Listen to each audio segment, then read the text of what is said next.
Masat ndaluese, parashikuara në nenin 240 kodit procedurës penale, kanë karakter funksional dhe konsistojnë në pezullimin e ushtrimit një detyre apo shërbimi publik. Pra, ato nuk kufizojnë lirin fizike të individit, por ndikojnë drejt për drejti në ushtrimin e ndikimit të një funksioni kushtetues të rëndësishëm për funksionimin e shtetit. Ndryshimi që ne propozojmë në nenin 242, paragrafi 2 të kodit procedurës penale, duhet jemi të qartë. Nuk prek strukturën e masave shtrënguese. Nuk ndryshon kriterin e aplikimit të tyre nga gjykata dhe nuk cënon kompetencën e gjykatës për caktimin e tyre sipas ligjit.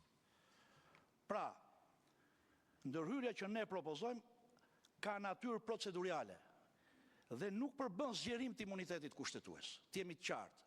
Ne me këtë ndryshim nuk po synojmë të zgjerojmë imunitetin kushtetues të zyrtarëve publik apo funksionarëve kushtetues Republikën e Shqipërisë. Pra, ne nuk i prekim fare dispozitat kushtetuese që rregullojnë imunitetin e funksioneve të caktuara dhe nuk shtojnë privilegje individuale me këtë ndryshim. Absolutisht. Subjektet që ne përfshim të ky ndryshim mbeten plotësisht të hetueshme dhe të ndjekshme penalisht. Organi i akuzës e ruan të drejtën për të kryer hetime dhe për të ushtruar ndjekjen penale.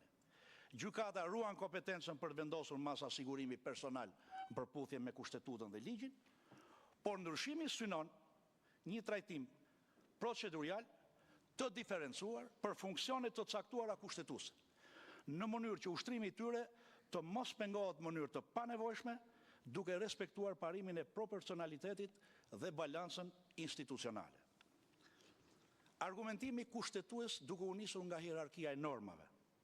Projektligji vjen në përputhje me nenin 4 të Kushtetutës, 18 të Kushtetutës dhe me nenin 116 të Kushtetutës së Republikës së Shqipërisë, që ka të bëjë neni 4 parimi më i rëndësishëm i shtetit të së drejtës, neni 18 parimi shumë i rëndësishëm i barazisë para ligjit, neni 116 i Kushtetutës që flet për supremacinë e Kushtetutës në hierarkinë e normave në shtet, dhe neni shumë i rëndësishëm që është neni 7 i Kushtetutës që ka të bëjë me ndarjen dhe balancimin e pushteteve.